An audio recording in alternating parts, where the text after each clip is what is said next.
നരേന്ദ്രമോദി രാജ്യത്താകമാനം നരേന്ദ്രമോദിയെ ഒരു സിമ്പലായി ഒരു ഐക്കണായി പ്രതിഷ്ഠിക്കാനുള്ള പല പണികളും നടന്നുകൊണ്ടിരിക്കുന്നത് നമ്മൾ കാണുന്നുണ്ട്.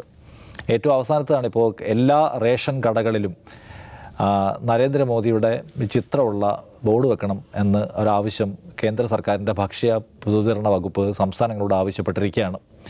തിരഞ്ഞെടുക്കപ്പെട്ട റേഷൻ കടകളിൽ മോദിയുടെ പടമുള്ള സെൽഫി പോയിന്റുകൾ വെക്കണം. മോദിയുടെ കൂടുതൽ ആൾക്ക് ഫോട്ടോ എടുക്കാൻ കഴിയുന്നത്.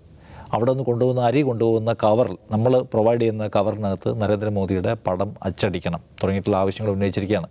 ഇപ്പോൾ കഴിഞ്ഞ ദിവസം നമ്മൾ കണ്ടു, പശ്ചിമ ബംഗാളിൽ ഇതുപോലെ ആവശ്യം ഉന്നയിച്ചു. അവരതിന് തയ്യാറായില്ല. അവരുടെ നെല്ല് സംഭരണത്തിലുള്ള 7000 കോടിയാണ് കേന്ദ്ര സർക്കാർ അകാരണമായി തടഞ്ഞു വെച്ചിരിക്കുന്നത്. അപ്പോൾ ഈ രാജ്യത്തെ സകല സർക്കാർ സംവിധാനങ്ങളുടെയും മേലെ നരേന്ദ്രമോദി എന്ന ഒരു പ്രധാനമന്ത്രിയുടെ ചിത്രം പതിക്കുക, അതുവഴി രാഷ്ട്രീയമായി അവർക്ക് വിസിബിലിറ്റി ഉണ്ടാക്കാൻ ഒരു പ്ലാൻ നടപ്പിലാക്കാൻ ശ്രമിക്കാൻ. ഇന്നിപ്പോൾ പിണറായി വിജയൻ നടക്കാൻ പോകുന്നില്ലെന്ന് അവരെ അറിയിക്കും, ഇലക്ഷൻ കമ്മീഷനെ അറിയിക്കും എന്നൊക്കെ പറഞ്ഞിട്ടുണ്ട്. ഇതിപ്പോൾ നമ്മൾ ആദ്യമൊക്കെ കേൾക്കുമ്പോൾ തമാശയാണ് തോന്നുക, ഇങ്ങനെയൊക്കെ ഒരു അല്പത്തരം കാണിക്കാമോ, പ്രാഞ്ചിയാകാമെന്നൊക്കെ. പക്ഷെ ഫൈനലി ഇതൊക്കെ നടക്കുന്നു കാണുന്നു. ഇതൊക്കെ രാജ്യത്ത് എവിടെ നോക്കിയാലും ഈ ചിത്രം കാണാം. ഇതിനകത്ത് ഭരണഘടനാ പ്രശ്നമുണ്ടോ, ഇതിനകത്തൊരു ധാർമ്മികതയുടെ പ്രശ്നമുണ്ടോ, ഇലക്ഷൻ റൂൾസിൻ്റെ വയലേഷൻ ഉണ്ടോ എന്നൊക്കെ തോന്നാമെങ്കിലും ഇതിനെല്ലാം മേലെയാണ് മോദിയുടെ ചിത്രം നിൽക്കുന്നത്. സോ ഏതെങ്കിലും നിയമപരമായ ഇലക്ഷൻ റൂൾസിൻ്റെ കാര്യമൊക്കെ പറഞ്ഞ് തടയാൻ പറ്റുമോ ഇനി ഇപ്പോൾ അങ്ങോട്ട്? അത് അത്രയും നോർമലൈസ് ചെയ്യപ്പെട്ടു. അതാണ് നമ്മൾ ഈ കടന്നു പോകുന്ന കാലത്ത് സംഭവിച്ചുകൊണ്ടിരിക്കുന്ന മാറ്റം എന്നുള്ളത് നമുക്ക് തന്നെ അറിയാം. ഇപ്പോൾ എല്ലാ ഫാസിസ്റ്റുകളും നാർസിസിസ്റ്റുകൾ കൂടിയായിരുന്നു, അല്ലേ? അത് അവരെ സംബന്ധിച്ചിടത്തോളം അവരെ തന്നെ പുകഴ്ത്തുക, അവരെ തന്നെ എപ്പോഴും കണ്ടുകൊണ്ടിരിക്കുക തുടങ്ങിയ സവിശേഷതകൾ ഉൾപ്പെടുന്ന ഈ നാർസിസിസം എന്ന് പറയുന്ന ആ ഒരു രോഗത്തിന് അടിമകളും കൂടിയാണ് അവർ. ഹിറ്റ്ലറായിരുന്നു, മുസോളിനി ആയിരുന്നു, പോൾ പോട്ടായിരുന്നു, പിന്നെ സ്റ്റാലിനായിരുന്നു. വേണമെങ്കിൽ നമുക്ക് എടുത്തു നോക്കിക്കഴിഞ്ഞാൽ ആ ഗണത്തിൽ പെടാത്ത സ്വേച്ഛാധിപതികളില്ല. അപ്പോൾ അവർ പറയുന്നത് മറ്റുള്ളവർക്ക് അതുകൊണ്ട് എന്ത് സംഭവിക്കുന്നു എന്നുള്ളതല്ല, അവർ പറയുന്നത് മാത്രം കാണുക, കേൾക്കുക എന്നത്, കേൾപ്പിക്കുക എന്ന നിലയിലുള്ള ഒരു സമീപനം. സ്വന്തം പേരിങ്ങനെ പറയും, മോദി കി ഗ്യാരണ്ടി എന്നുള്ളതാണ്, മോദിയുടെ ഗ്യാരണ്ടി എന്ന് ആവർത്തിച്ച് പറഞ്ഞത് നമ്മൾ കേട്ടു. ഇത് അവരുടെ ഈ പറഞ്ഞ ഒരു പ്രത്യയശാസ്ത്രത്തിൻ്റെ തന്നെ ഭാഗമാണ്. അത് നമ്മൾ ഇതുവരെ കണ്ടിട്ടില്ല എന്നേ ഉള്ളൂ. നമ്മളിതുവരെ നമ്മുടെ ജനാധിപത്യത്തിൽ നമ്മൾ കണ്ടിട്ടുള്ളതൊക്കെ ഒരുപക്ഷെ ആശയങ്ങൾ ഉയർത്തിപ്പിടിക്കുന്ന കാര്യം.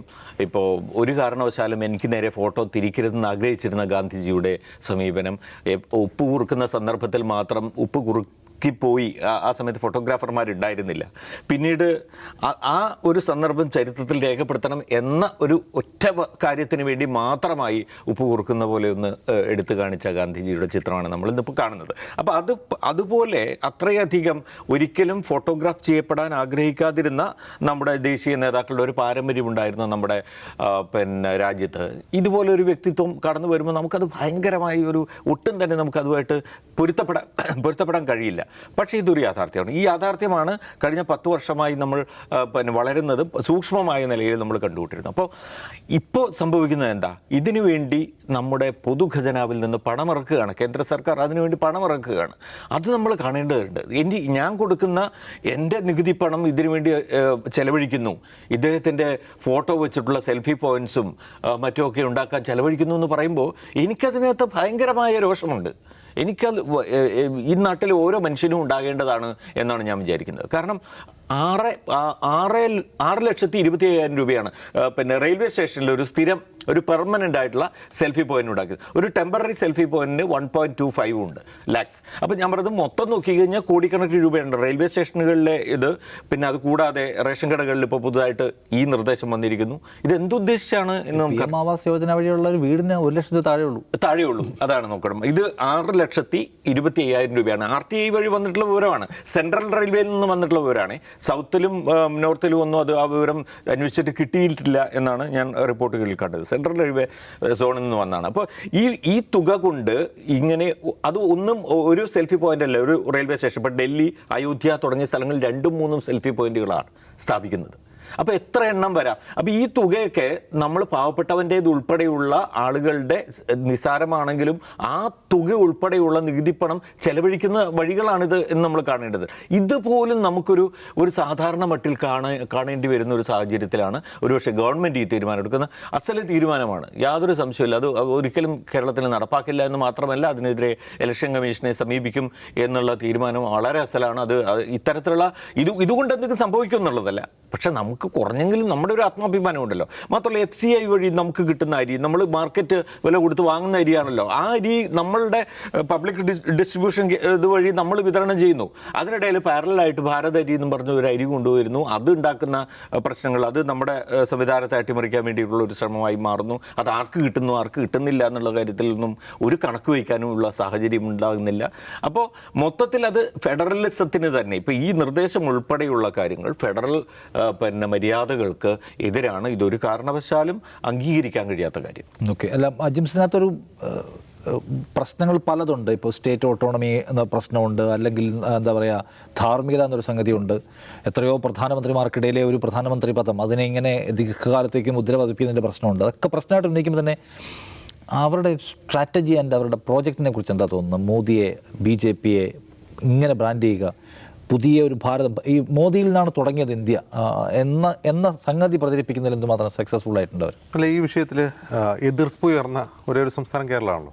കേരളത്തിൻ്റെ മുഖ്യമന്ത്രിയാണ് അത് എതിർപ്പ് പറഞ്ഞത്. മറ്റു എല്ലായിടത്തും നിർദ്ദേശം പോകണില്ല. അതിലെന്തെങ്കിലും പറഞ്ഞോ? ഒന്നുമില്ല. ബംഗാളിൽ പ്രശ്നമുണ്ട്. അങ്ങനെ പ്രതിപക്ഷം ശക്തമായ സംസ്ഥാനങ്ങളിൽ മാത്രം എതിർപ്പ് ഉയർന്നേക്കാം.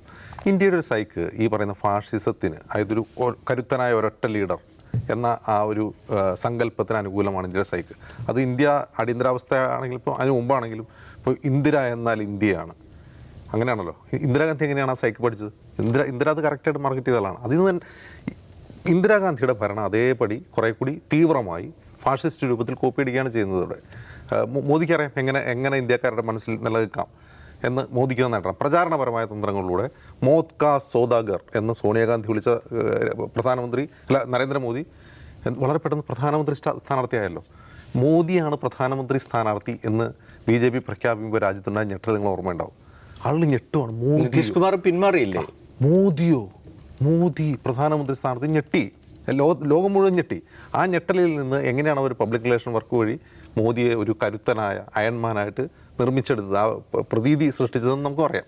അപ്പോൾ അത് നിലനിൽക്കും, അത് ഇന്ത്യയിൽ നിലനിൽക്കുമെന്ന് അവർ വളരെ വിജയകരമായി മനസ്സിലാക്കി. ഇതിലൊരു പ്രശ്നം എന്ന് വെച്ചാൽ ഉളുപ്പ് എന്ന് പറയുന്ന സാധനം ഉണ്ടല്ലോ, അതില്ലാതായി കഴിഞ്ഞാൽ നമുക്ക് എന്തും ചെയ്യാം. ഇപ്പോൾ കോവിഡ് വാക്സിൻ സർട്ടിഫിക്കറ്റിൽ സ്വന്തം പടം വരണമെന്ന് ലോകത്തൊരു രാഷ്ട്രത്തലവനും തീരുമാനിച്ചിട്ടില്ലല്ലോ. കോവിഡിൻ്റെ വാക്സിൻ സർട്ടിഫിക്കറ്റിൽ സ്വന്തം മുഖം വയ്ക്കുക എന്ന് പറഞ്ഞാൽ അതിലും ഒരു അല്പത്തരം വേറെ ഒന്നുമില്ലല്ലോ. കോവിഡ് വന്ന് മരിച്ച ആളുടെ ഡെത്ത് സർട്ടിഫിക്കറ്റിൽ ആ പേരുണ്ടോ എന്ന് ഫോട്ടോ ഉണ്ടോ എന്ന് എനിക്കറിയില്ല. അതുകൂടി ഉണ്ടായിരുന്നു വച്ചാനെ. അങ്ങനെ ഒരാൾക്ക് റേഷൻ കടയിൽ സെൽഫി പോയിന്റ് വയ്ക്കുക എന്നുള്ളത് വലിയ കാര്യമൊന്നുമല്ല. ഞാൻ അതിൽ ഉപരിയായി കാണുന്നത് ഇപ്പോൾ 6 ലക്ഷത്തിൻ്റെ കഥ പറഞ്ഞല്ലോ. ഒരു പെർമനൻറ്റ് സെൽഫി പോയിന്റ് 6 ലക്ഷം രൂപയാണ് റേഷൻ കടയിൽ. കുറഞ്ഞത് ഒരു 65,000 കിലോ അരി, ഞാൻ മാർക്കറ്റ് വാല്യൂ വെച്ചിട്ടാണ് 65 രൂപയ്ക്കാണ് ഞാൻ കഴിഞ്ഞ ആഴ്ച മേടിച്ചത്. 65,000 കിലോ അരി ഒരു റേഷൻ കടയിൽ വയ്ക്കാം ഈ 6 ലക്ഷം രൂപ ഉണ്ടെങ്കിൽ, അല്ലേ? അത് ഒരു റേഷൻ കടയുടെ പരിധിയിലുള്ള അത്രയും കുടുംബങ്ങൾക്ക് എത്ര നാൾ കഴിക്കാവുന്ന അരി ഉണ്ടോ ഒന്ന് ആലോചിച്ച് നോക്കുക. അപ്പോൾ ഇങ്ങനെ ലോജിക്കായിട്ട് ഈ ക്വസ്റ്റ്യൻസ് ചോദിക്കാൻ പാർലമെൻറ്റിൽ പോലും ആരുമില്ല. പാർലമെൻറ്റിൽ ആ ക്വസ്റ്റ്യൻ ചോദിക്കപ്പെടുന്നില്ല, മാധ്യമങ്ങൾ പിന്നെ അത് ചോദിക്കുന്നേ ഇല്ല. ഇത് പറയുക എന്നുള്ളതാണ്, അയാളെ മുഖത്ത് നോക്കി പറയുക എന്നുള്ളതാണ്. ഇത് എത്ര ആളുകളുടെ അന്നമാണ് നിങ്ങൾ സെൽഫി പോയിന്റ് വെച്ച് മുടക്കുന്നത്. അത് നിങ്ങൾക്ക് കേരളത്തിലേതായാലും ഇത് ഈ അരി വേവില്ല. അത് ഭാരത് അരിയാണെങ്കിലും മോദിയുടെ സെൽഫി അരിയാണെങ്കിലും കേരളത്തിൽ അത് വേവാൻ പോകുന്നില്ല എന്നുള്ള കാര്യത്തിൽ തർക്കമൊന്നുമില്ല. ശരി, അതാണ്.